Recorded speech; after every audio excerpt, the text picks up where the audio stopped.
Você que acompanha aqui no meu canal, que alegria, mais um dia estamos aqui para gravarmos, para estudarmos juntos, para fazermos questões. Vamos ver como que vai ser as questões de hoje.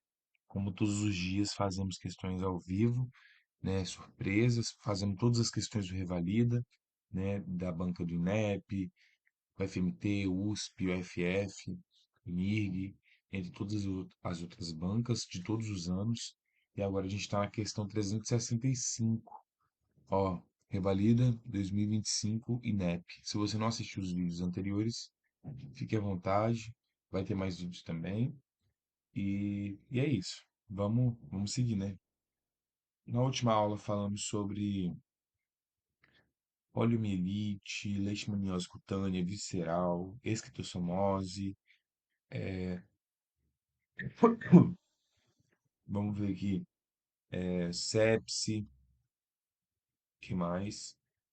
Esporotricose, varicela, meningite, caiu bastante meningite. E hoje vamos ver como que vai ser as questões, né? É isso. Vamos estudar juntos agora, questão de 2025, fresquinha, fresquinha, né? Revalida INEP. Vamos estudar juntos. Homem de 42 anos, pescador que mora próximo a um lago, é atendido à unidade básica de saúde no norte de Minas Gerais. Ele relata dor abdominal, intermitente, cansaço, febre baixa, porexia e episódio de diarreia há cerca de um mês e áreas de prurido em membros inferiores. No exame físico apresenta hepato esplenomegalia e distensão abdominal. Nos membros inferiores, há lesões sugestivas de estrófilos. Hemograma mostra eosinofilia e aguarda o resultado do exame parasitológico de fezes neto-catucais. Quando fala isso, a gente já consegue perceber, né, acendendo a luzinha na nossa mente aí, que esse paciente ele apresenta uma esquistossomose, né? Então, na prova prática, se você vai fazer prova prática tanto do para residência ou para a prova do Revalida, segunda fase, você tem que saber quais perguntas na anamnese se fazer, né? Tem que fazer, destrinchar bem um esqueleto. Logo após isso, você realiza o pedido de exames laboratoriais, né? Também temos eh, no exame físico, você tem que realizar o exame físico, né? Se tiver com a CIT, o que você vai fazer com a CIT? Vai pedir solicitar os exames logo após, que vai ser os exames laboratoriais e de imagem, né? Ó, o hemograma é importante, o método Cato-Cates é, tipo, muito importante para essa enfermidade também. Nesse caso, qual deverá ser a conduta de acordo com o resultado do exame? Se for positivo, tratar o paciente com metronidazol? Não, né, pessoal? É praziquantel, mas tem que notificar. Ó, na prova prática, não esqueça de notificar, tá? Se o resultado for positivo, solicitar ensaio imunoenzimático ELISA para detecção de anticorpos IgG e confirmação da atividade da doença. Se o resultado for positivo, tratar o paciente com praziquantel, notificar o sistema de informação do programa específico da doença. É isso aí, né, galera? Se o resultado for negativo, solicitar método de ser. Gente, a maior probabilidade de ser uma citosomose é alta aqui, tá? Vamos aqui, 2017, Revalida INEP.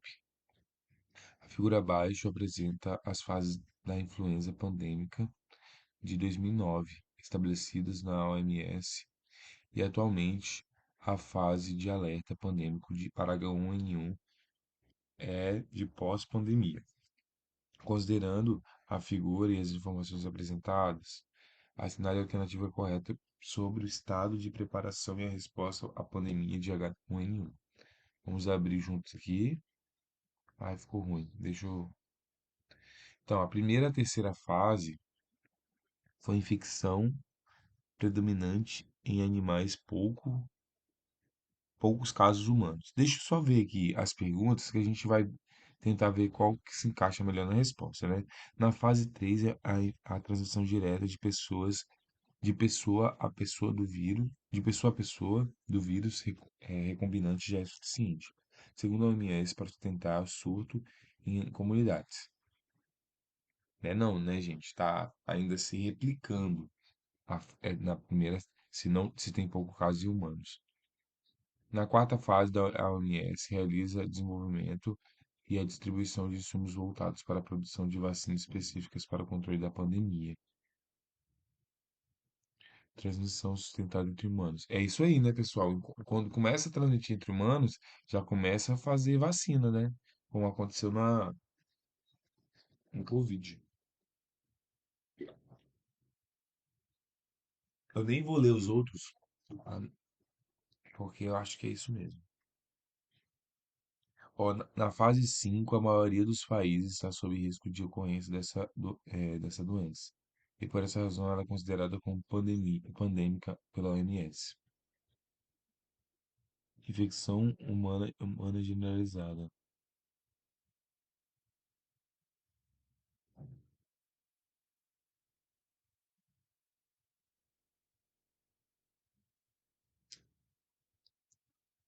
É, pessoal, então, dá para se pensar, né? Mas como essa aqui não tem como estar errada, é isso aí. Vamos ver isso aqui. Na fase 6, a OMS agiliza todo o processo de revisão da disseminação do vírus por meio da transmissão direta para o controle da pandemia. Não, já está na pandemia, né? E o controle ele vem logo após. Vamos continuar aqui. Pessoal, essas questões de interpretação é muito quem é bom na interpretação. Eu sou muito didático, assim, diagnóstico, tratamento, mas é isso aí, vamos pra cima. 2013, Revalida INEP. Mulher com 68 anos de idade foi trazida em emergência para apresentar quadro de febre de 39. Ó, a idade é importante, até o sexo é importante também. Febre de 39, mialgia, cefaleia, tosse, dispneia, piora do estado geral há 3 dias, com piora nas últimas 6 horas. Ao exame, encontra-se acordado, orientado com frequência respiratória de 30, mas está aumentada. Pressão normal, frequência cardíaca aumentada também. Oximetria, a saturação está bem baixa, né? Sem outras alterações. A radiografia de tórax mostra infiltrado intersticial bilateral. A paciente foi transferida para a UTI em quarto privativo e foi solicitada a reposição volêmica. Qual conduta inicial indicada para esse paciente? Inicial precisa de terapia, coletriz, amostra de hemocultura aeróbica e iniciar azitromicina. Gente, isso aqui não parece ser um quadro bacteriano, né? Nós vamos ver aqui, colher secreção respiratória PCR viral, oxigênio e oseltamivir. É isso aí, né, pessoal? Só esqueci a dosagem de oseltamivir. É 75 miligramas, se não me engano. É, de 12 em 12 horas, eu acho que 6 dias. Galera, é isso aí. Sem muito enrolação. Quando a gente tem certeza de algo, a gente não pode ficar meio que perambulando. Por mais que você tá nervoso na hora da prova, você tem que ser bem objetivo. E não volte para remarcar em outra questão, porque pode dar ruim. Tá bom? Mulher de 45 anos, ó, revalida de 2025, ó. Fresquinho, hein? Mulher de 45 anos foi levada para consulta na casa de saúde indígena opa, da capital do estado com febre de 39 graus. Tosse, dor de garganta, cefaleia, mialgia, artralgia iniciados há cerca de 36 horas. Então, outros 5 pacientes da mesma comunidade indígena apresentaram quadro semelhante no mesmo período. No dia da consulta, a paciente começou a queixar de leve falta de ar. Ao exame físico, apresentava parâmetros dentro da normalidade, exceto a febre, 39 graus, por isso todos na base pulmonar direita. Frequência respiratória 22, pouco aumentada, né? Limite superior e pressão normal. Considerando o caso apresentado, assinale a alternativa que indica, respectivamente, a hipótese diagnóstica e conduta mais adequada. Pneumonia viral, tuberculose, pneumonia bacteriana e resfriado comum. Gente, resfriado comum, ele não daria tanto esses sintomas assim, não. Tá muito. específico. Bacteriana, falaria de uma tosse, expectoração, falaria de eh, daria mais outros sintomas. Tuberculose falaria de uma febre vespertina, tosse arrastada, perda de peso. Pneumonia viral é o que mais parece aqui. Por quê? Pela febre, dor de garganta, né? Cefaleia, mialgia, artralgia. E é isso, né? Como é viral, né? Você tá me vendo. Vamos ver? Vamos para cima. Ó, estamos fazendo 1.234 questões. Você é bem-vindo a fazer comigo até acabar. Uai, de novo a mesma questão?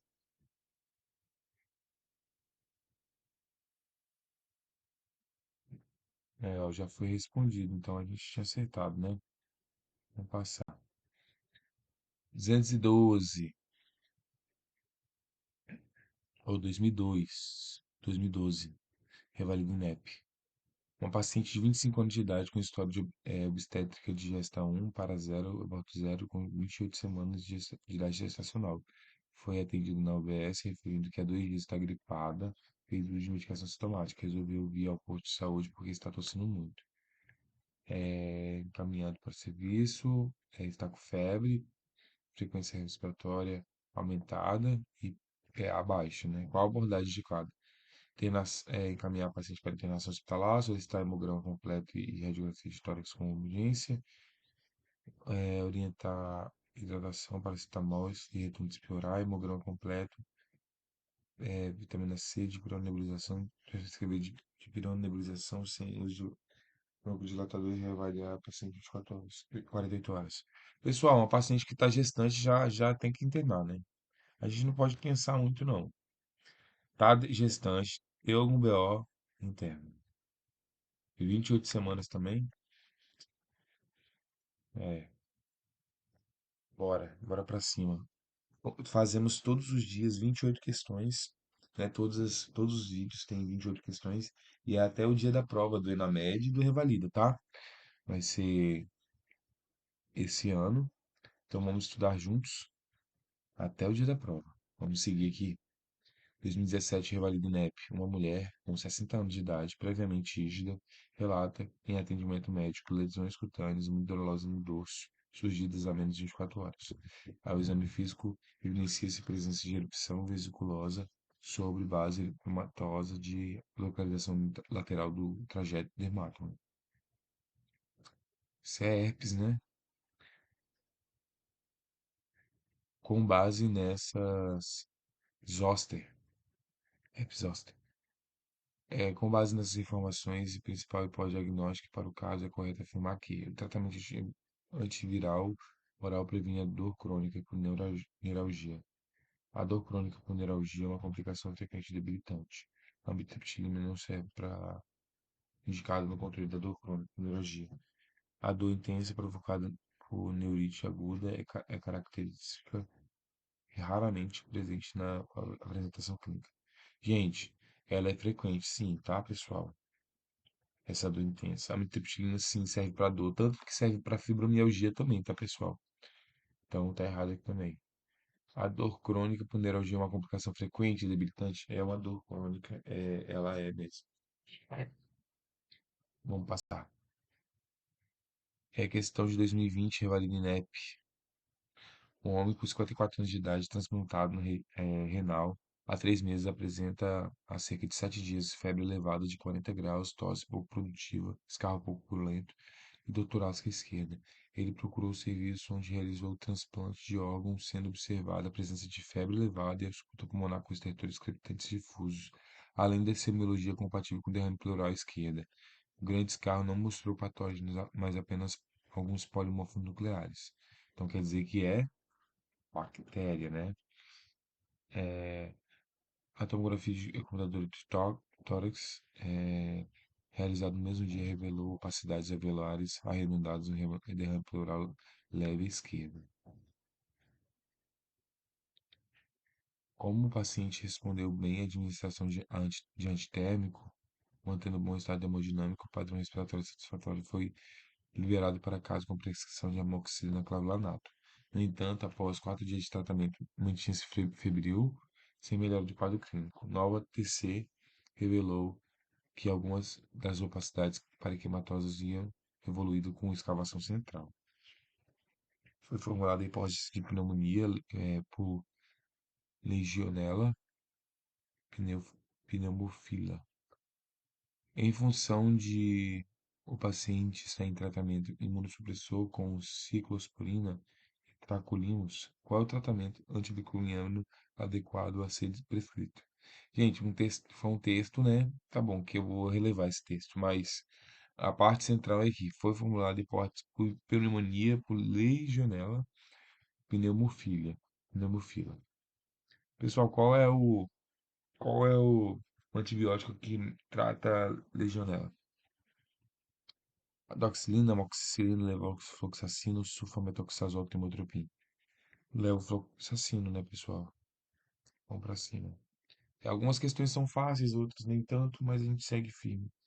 Vamos ver aqui. Um homem com 39 anos, previamente rígido, é atendido no centro de saúde com lesão peniana, mal-estar e febre há 5 dias. O paciente nega descarga uretral e nega lesões penianas prévias. Não tem, opa, não tem parceira sexual estável, tendo relações sexuais desprotegidas com diferentes mulheres esporadicamente. Então já começou a entregar aqui, né? Em seu exame físico apresenta temperatura está um pouco, tá normal, né? Tá normal. Só uma febrícula. Há linfonodos axilares, epitocleares, inguinais palpáveis, pequenos e fibroelásticos. Lesões ulcerada e úmida em corpo peniano. Teste rápido realizado no momento da consulta foi positivo. Não há relatos de tratamento de antimicrobianos no último ano. Relata que há cerca de 10 anos, ao tomar penicilina intramuscular para tratar faringite, teve do local na aplicação sem lesões com remissão espontânea. Nesse caso, a conduta para esse paciente é doxiciclina, penicilina intramuscular dose única ou solicitar VDRL se for positivo, penicilina 2,4 milhões por 3 doses com intervalo de 7 dias. Pessoal, é uma sífilis primária, né? É isso aí. Vamos pra cima. É isso aí, pessoal. Bora junto. Você que está assistindo e está gostando, compartilhe com seus amigos que estão estudando também, porque é muito bom, né? A gente estudar juntos. Qualquer dia desses eu vou fazer alguma interação com vocês aí, vai ser bem legal, tá bom? Vamos continuar aqui. Revalida 2011, NEP. Homem com 25 anos de idade, solteiro, procura atendimento na UBS, queixando de ferida genital. Ao exame clínico, foi observada lesão peniana ulcerada, epidermatose com 1 cm de diâmetro sem secreção, bares endurecidas, limites nítidos, borda pique, não dolorosa nem pruriginosa. O que que é isso, gente? Qual o principal diagnóstico principal? Qual o diagnóstico clínico principal?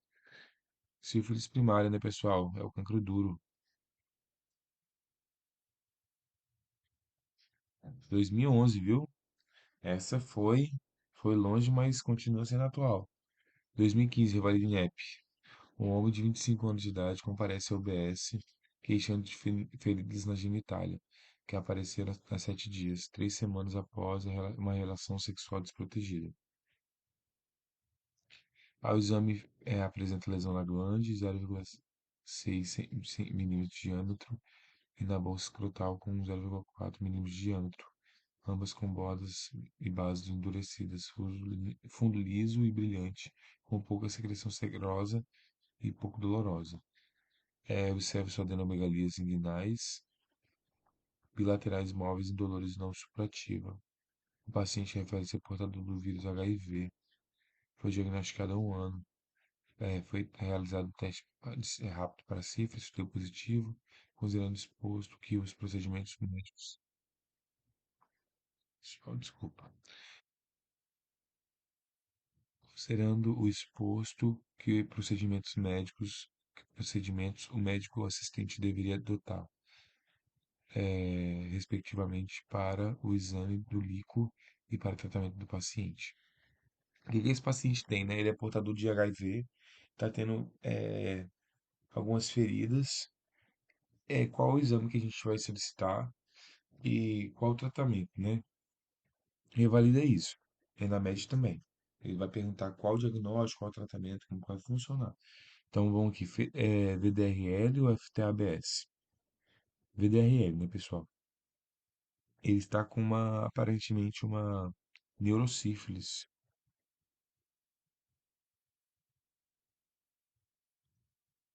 Vamos ver. É, ela é complicadinha, mas deu, né? Vamos continuar aqui. 2014, revalida INEP. Uma paciente realizou o tratamento correto de sífilis com 6 semanas de gestação, quando apresentou titulação do VDRL igual a 1:16. Novos testes de VDRL a 22, a 29 e 37 semanas gestacionais revelaram titulações abaixo de 1:8. A paciente encontra-se assintomática com exame clínico obstétrico e demais exames laboratoriais dentro da normalidade. O teste de imunofluorescência indireta realizado na 27ª semana mostrou-se positivo. A intervenção correta para os achados laboratoriais da paciente estava 1:16. Fez várias e abaixou para 1:8. O que que é isso? Reinfecção? Não, porque abaixou, né? Cicatriz sorológica? Vamos ver. Sífilis latente tardia, resistência do treponema. Vamos nesse aqui para ver? É isso mesmo. Essa questão eu já tinha feito já, pessoal. Então eu já tinha uma afinidade com ela. As provas do Revalida, ela meio que elas têm essa sempre igual, sífilis é um tema muito recorrente. Então você tem que estudar sífilis, tem que estudar vulvaginite, tudo relacionado a ginecologia patológica e também fisiológica, você tem que estudar. Vamos aqui, 2022, Revalida INEP. Uma mulher com 23 anos é atendida em consulta médica e relata ter realizado o teste rápido para sífilis porque seu companheiro foi diagnosticado com a doença. Ela não apresenta qualquer sintoma. Teste rápido foi positivo reagente. Com relação a esse caso, a ponto a ser adotada deve solicitar tratamento da paciente com sífilis secundário, não havendo, não é sífilis secundário, né, pessoal? Teste treponêmico e aguardar o resultado antes de iniciar o tratamento da paciente. Teste não treponêmico e tratar a paciente com sífilis tardia e teste de rastreamento para HIV e tratar a paciente com esquema de sífilis primária. Não, né, pessoal? Se fosse primário, daria o cancro duro. É, aqui aguardar, a gente já sabe que o parceiro dela teve, né? Então vamos ver aqui. É isso aí, pessoal. Bora passar. Ó, 2025, Revalida INEP, questão fresca, hein? Homem de 22 anos comparece ao OBS com queixa de úlcera genital associada à íngua na virilha. Ele afirma que há cerca de 10 dias observou lesão papular única indolor localizada na glande. Em pouco tempo, essa lesão evoluiu para ulceração local. Ao exame físico, a paciente apresenta na glande úlcera única, de fundo limpo e bordas elevadas endurecidas, linfonodos inguinais palpáveis bilateralmente nos suprativos móveis indolores. É um cancro duro, né, pessoal? Ao ser questionado, ele confirma ter tido relação sexual desprotegida cerca de 3 semanas antes dos inícios dos primeiros sintomas. Nesse caso, qual é o exame complementar indicado para o diagnóstico do paciente? PDRL sérico, cultura de secreção letral, espiral linfonodal, pesquisa de hemófilos do Cray ou pesquisa de corpúsculo de Donovan em esfregaço da lesão. Como que a gente vai fazer o exame para fazer a continuação do tratamento do paciente? VDRL, né, pessoal? Muito boa essa questão. 2012. Uma mulher solteira procurou atendimento médico na Centro de Atenção Especializada para apresentar 3 semanas, que chamou de ferida na região genital externa. O exame físico observa a lesão ulcerada não dolorosa com bordos endurecidos brilhantes medindo 0,8 cm de diâmetro, localizado em pequeno lábio direito. Uma dos estados que evidenciaram VDRL de 1 para 32, FTABS positivo, HIV negativo e HBsAg negativo. Diante desse quadro, qual o medicamento mais adequado? Gente, qual o tratamento para sífilis? Penicilina benzatina, né, pessoal?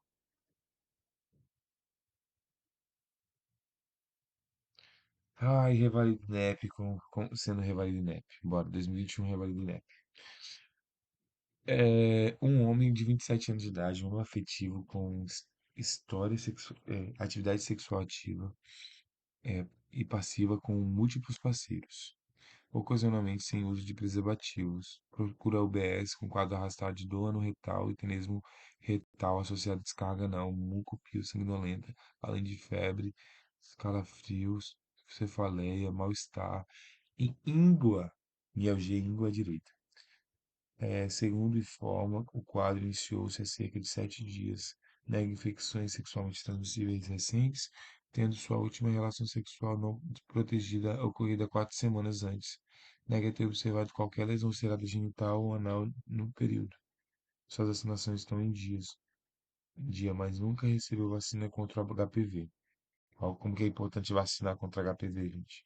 Ao exame físico, o paciente se apresenta em regular estado geral, febril, com presença de adenopatia inguinal supurativa unilateral à direita, dando saída à secreção purulenta por diversos traços fistulosos locais. Os linfonodos são grandes, localizados acima do abaixo ligamento inguinal de Pulpit, sendo recoberto pela pupila inflamada, fina e fixa aos pontos profundos. A endoscopia revela saída de secreção pio-sanguinolenta local, mucosa permeada sem úlceras locais, sendo toque muito dolorido. É procedida por punção de linfonodos inguinal flutuante, sendo material aspirado, caminhado pelo GRAM, para a coloração de GRAM e para o campo, em campo escuro, posteriormente não mostraram a presença de bacilos gram-negativo agrupado, tipo cardume de peixe, nem treponema pálido. Então já cancelamos dois já, né? Medicado com sintomáticos, o paciente retorna 2 semanas após para saber os resultados. Quando se queixa ter surgido dificuldade para evacuar, exigindo muito esforço, o toque retal é palpado de tratamento concêntrico a cerca de 5 centímetros da marginal. A melhor hipótese diagnóstica para o caso, uma forma através da qual, se disponível, poderia ser feito diagnóstico definitivo de tal condição são. Pessoal, é por isso que eu digo para você sempre marcar, para você não esquecer. Olha qual é o tamanho desse texto. Então você vai pegar aqui, ó, uma pessoa com 27 anos, homoafetivo, que tem relação sexual sem uso de preservativos, teve etenismo, e aqui fala sobre íngua. Bora ver aqui. Carcinoma escamoso de ânus, linfogranuloma venéreo, doença de Crohn e sarcoma de Kaposi no retal. Então aqui a gente vê que é um linfogranuloma venéreo, né? Pesquisa por teste de amplificação de ácidos nucleicos no material da lesão inguinal. É isso aí, pessoal. Vamos seguir. Se você está acompanhando comigo, está estudando comigo, igual hoje eu tive a surpresa de estudar sífilis. Eu estou aqui estudando com vocês, mas logo após eu preciso dar uma revisada sozinho. Como que é sífilis primária, secundária, tardia, latente primária, ou latente tardia, é, la- é, então, estudar é muito bom. Vamos estudar juntos aqui agora. Vamos até a questão 92. 216, revalida o NEP. Um menino com 7 anos de idade é trazido por sua mãe à unidade básica de saúde apresentando dor abdominal em cólica e diarreia intermitente em 2 meses. A mãe relata que seu filho está apático, pálido, sem vontade de brincar e apresenta ainda episódio de tosse e sibilância. Diarreia com tosse e sibilância sem antecedentes de atopia, informa que foi realizado um hemograma na semana anterior, onde demonstra anemia, né? Pode ser um ancilostoma, né? Ancilostoma do Andenali que afeta o pulmão. Qual é o que afeta o pulmão? Que tem um ciclo no pulmão? A NASA, Necato americanus, ancilostoma do Andenali, estrongiloides e também Ascaris lubricoide. Então, Enterobios vesiculares da coceira no ânus, não é. Aspirador anal protozoários também não. Está parasitológico de fezes para detecção de eunídeos, sim. Trofozoídeos não é. Vamos avançar. 2014, Vale do INEP. Um escolar com 7 anos de idade, peso de 14 quilos, proveniente de uma instituição para menores abandonados, apresenta dor abdominal difusa, tipo cólica e recusa a alimentação, também validez, náuseas e vômitos. A informante nega ocorrência de febre. Ao exame físico apresenta fase de dor, a febre hidratado, pálido, frequência aumentada, cardíaca também está aumentada, pulmonar e cardíaca estão normais. Pulsos cheios, tempo de enchimento capilar menor que 2 segundos, pressão normal, abdômen globoso com peristalse aumentada. É, palpando, massa e redondez móveis, consistência elástica em flanco e força liga esquerda. Ausência de sinais de descompressão brusca do abdômen. Observaram-se formações esféricas na radiografia de abdômen em ântero posterior com densidade líquida, projetando-se em meio ao conteúdo gasoso de colo em reto, imagem em miolo de pão, e distensão difusa de ácidos intestinais. Baseando no diagnóstico desse paciente, além da analgesia e tratação venosa, a medicação específica para escolha é albendazol, mebendazol, levamisole, levamisole e piperazina. Pessoal, realmente a gente precisa tratar com albendazol ou mebendazol, que esse aqui é a segunda linha, né? Mas precisamos fazer a parada aqui, ó. Tá tendo uma peristalse aumentada, a gente precisa parar para depois fazer esse tratamento, né? Então, é isso, pessoal, vamos passar. Aquela questão ali eu já tinha visto anteriormente, pessoal. Como a gente é proveira, é por isso que eu não quis fazer as provas, tipo assim, ah, eu quero fazer de 2011, de 1 ao 100, 2024, de 1 ao 100. Por quê? Porque acaba acostumando, a gente já acaba sabendo quem é proveira aí, sabe que só de saber a questão já pode. Então é bom vir questões surpresas, aleatórias, assim, que eu acho que trabalha mais meu psicológico. E também as sinapses. Vamos aqui continuando, estudando mais um tema, né? 2013, Revalida INEP. Criança com 4 anos de idade, 4 anos de idade foi levada pela mãe à unidade básica de saúde com queixa de tensão abdominal, hiporexia cutânea, palidez cutânea e referência de hábito de comer terra.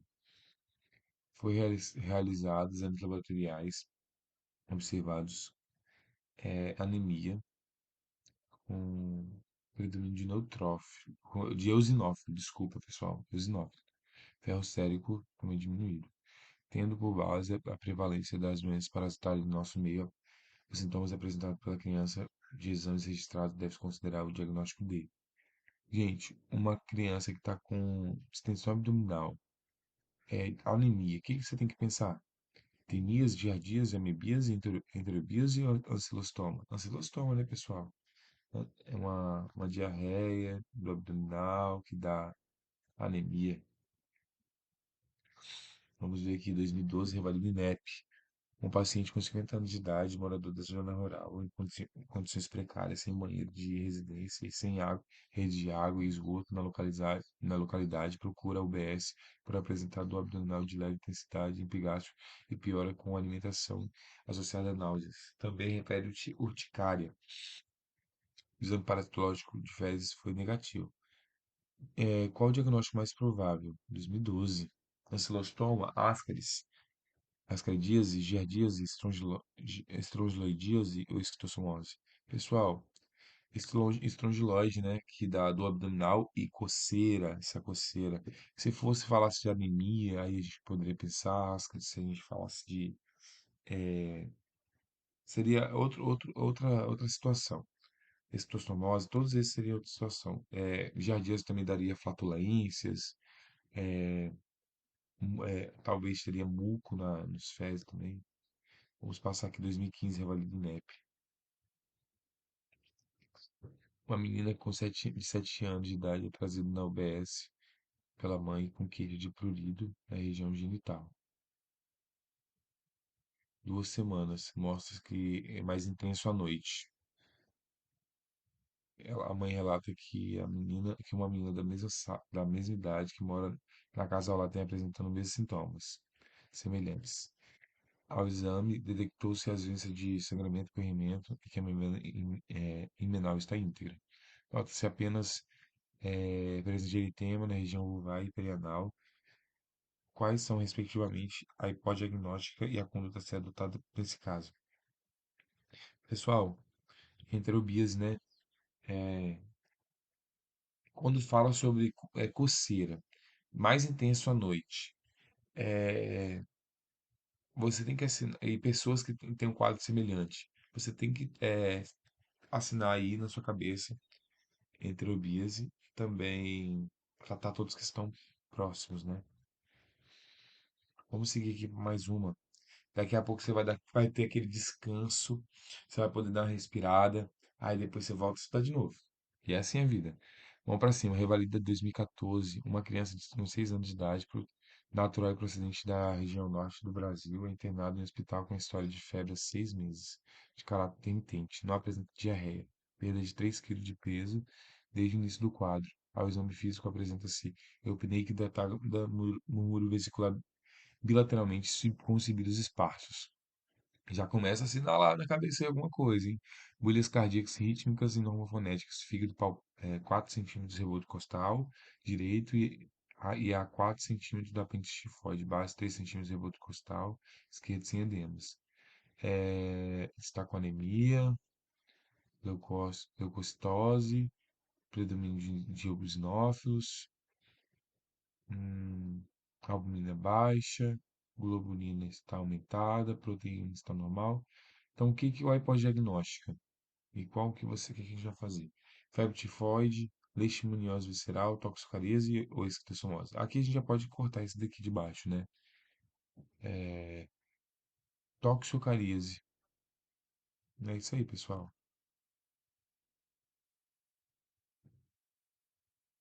Sibilos, gente. É muito sugestivo. Vai, vamos mais uma. 2012, Valinep. Um homem de 22 anos de idade desenvolveu escoriações de pele que se infectaram, melhorando com o uso de pomada de antibiótico. Cerca de uma semana após o aparecimento das lesões de pele, passou a apresentar cefaleia, edema periorbitário matinal e urina escura, pouco de Coca-Cola. O volume urinário diminuiu para menos de 1.000 ml por dia. Em consulta médica foi verificada a pressão um pouco aumentada, né, bem como edema de membros inferiores, duas cruzes em quatro. Ao exame achado nos exames sedimentários de unidades características do processo que acomete o paciente e a presença dele. Esse paciente tem uma síndrome nefrítica, né? Pode ser um GNPE, talvez. Pigmentos hemáticos, cilindros hemáticos, proteinuras, células epiteliais com lesões de bordos e hemácias bem conservadas em número superior a 10 por campo. Cilindros hemáticos, né, gente? É isso aí. Essa questão aqui é uma questão muito boa, porque a gente faz uma interação com a prova prática também. Você que está fazendo a prova prática, já vai fazendo a prova teórica, assim, objetiva, pensando na prova prática, que a vida é uma prática. Revalida 2022, INEP. Um paciente de 64 anos, sexo masculino, diabetes tipo 2 a 22 anos, com adesão insatisfatória ao plano de cuidados, foi internado em hospital de cuidados terciários com quadro compatível com uremia, sonolência, anorexia, náuseas e vômitos solúcidos. Exames laboratoriais confirmam importante retenção azotada, dose metabólica, hipercalemia moderada, hipocalcemia e hiperfosfatemia. Em função do estado urêmico, sua doença renal crônica foi abordada na realização de hemodiálise convencional, tendo sido providenciada a punção de veia jugular interna direita, por onde foi posicionado o catéter venoso central de duplo lumen. Logo nos primeiros minutos, após iniciada a hemodiálise, o paciente passou a apresentar quadro de hipotensão arterial flush, facial e sibilância. A explicação mais indicada para esse quadro, apresentado na sessão de hemodiálise, é embolia pulmonar gasosa precipitada por punção venosa profunda, síndrome de desequilíbrio dialítico provocado por desvios osmóticos graves, rápida mobilização de fluidos por ultrafiltração na ausência de resposta autonômica adequada, por reação anafilactoide ao óxido de etileno, utilizado para a esterilização do sistema de hemodiálise. Pessoal, essa questão aqui é aquela que faz parte dos 10 a 15% que não são comuns de cair no Revalida. Eu vou falar para vocês sinceramente porque eu já fiz a prova de 2022 e para falar a verdade eu gosto da prova de 2022. Só que essa questão ela é muito fora da caixa, entendeu? Mas o que que causou aqui? Esse paciente, ele estava fazendo hemodiálise, né? Só que foi posicionado um catéter.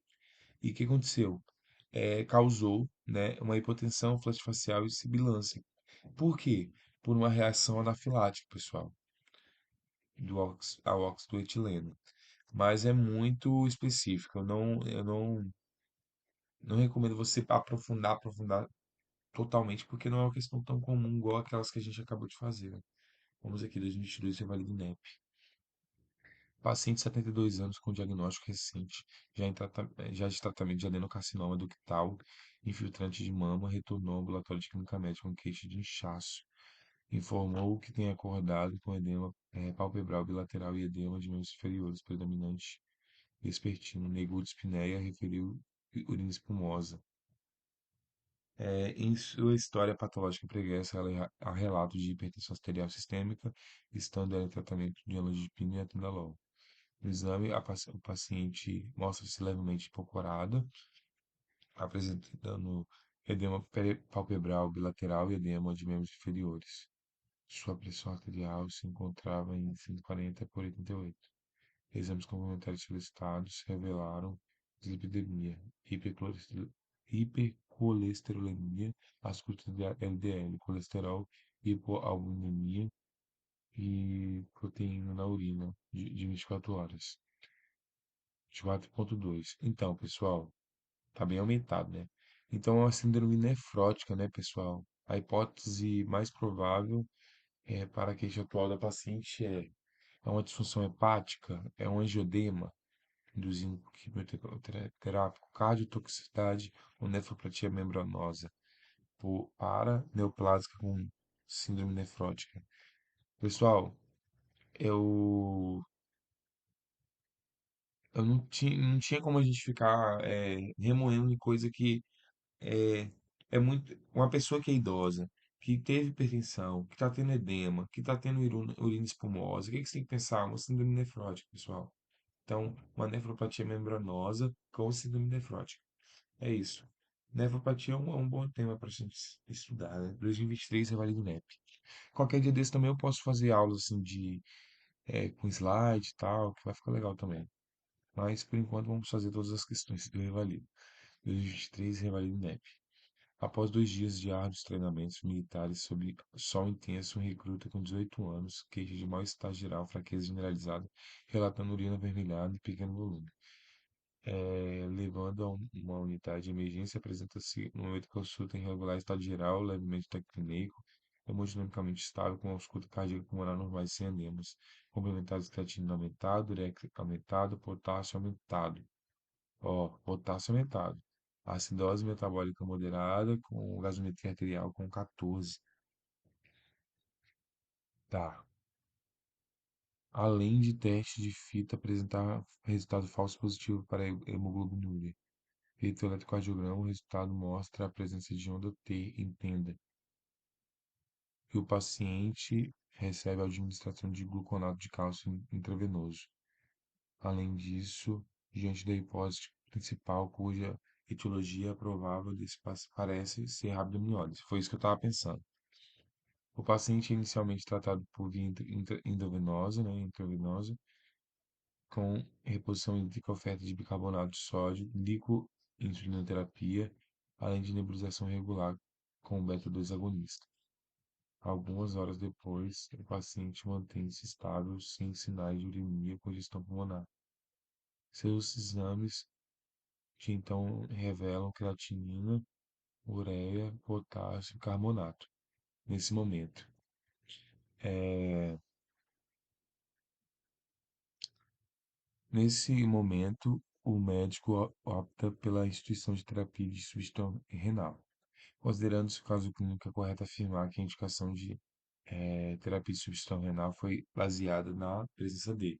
Pessoal, eu acabei de anotar aqui relacionado a isso, porque eu tenho que rever. Isso também, essa aqui também é uma questão não tão provável de cair no Revalida, tá? Mas vamos ver aqui. É um paciente que teve rabdomiólise com problemas renais, com potássio nessa altura, e também teve onda tenda, o que que a gente tem que pensar? Hipercalemia refratária, elevação refratária da ureia, acidose metabólica refratária, elevação refratária da creatinina. Pessoal, hipercalemia refratária, né? Onda tenda, coloca um sinalzinho na sua cabeça aí. Vamos, 2023, Avaline NEP. Uma paciente de 25 anos chega para consulta na unidade básica de saúde devido ao quadro de zúria e polacíuria há 5 dias, que se agravou tendo iniciado hematúria nas últimas 24 horas. Ela relata que é a primeira vez que apresenta sintomas descritos, que é sexualmente ativa, negando ter quaisquer outros sintomas. O exame físico é normal, exceto por dor palpação profunda e hipogástrico. Nessa situação, a conduta médica adequada para o caso é: pessoal, disúria, polaciúria, hematúria, dor palpação profunda hipogástrico, solicitar hemocultura, empiricamente antibiótico, prescrever empiricamente antifúngico, ou solicitar bacterioscopia para condutíodo vaginal. Pessoal, isso aqui é uma cistite, né? Tratar com antibiótico. Agora vamos para a última questão do dia. Se você chegou até aqui, você é mais que vitorioso. Escreve aí nos comentários. Hashtag aprovado para falar que você é um vencedor, que você é o melhor do mundo, você é uma pessoa que merece ser amada, respeitada e cuidada. Vamos ler aqui. Ó, tomo bastante água. Estou tomando minha água aqui, ó. Tomar minha garrafinha agora.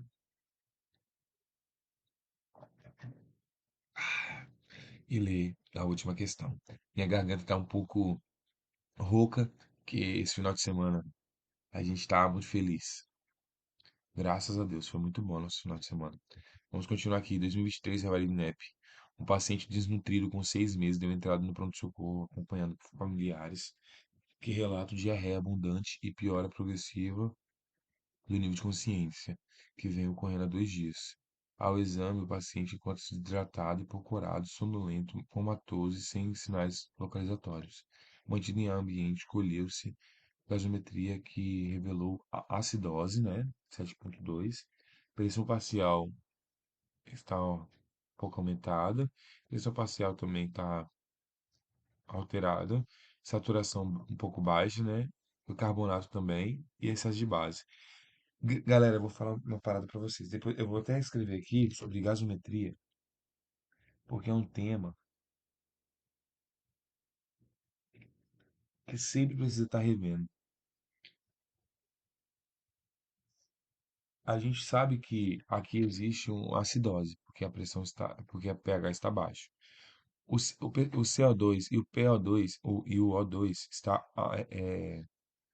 alterados também. A saturação está alterada, bicarbonato também, o excesso de base também. Então a gente está tendo o quê? O diagnóstico, acidose mista, metabólica, compensada, alcalose já não é, né? Bora tirar a acidose metabólica compensada por alcalose respiratória. Pessoal, eu vou aqui nessa daqui, tá? Acidose mista respiratória e metabólica. É isso. Pessoal, foi um prazer estar aqui estudando com vocês. Mais uma questão. Que Deus abençoe a sua vida, que você fique em paz. E muito obrigado. Assista os vídeos anteriores e também os próximos vídeos. Até mais. Valeu.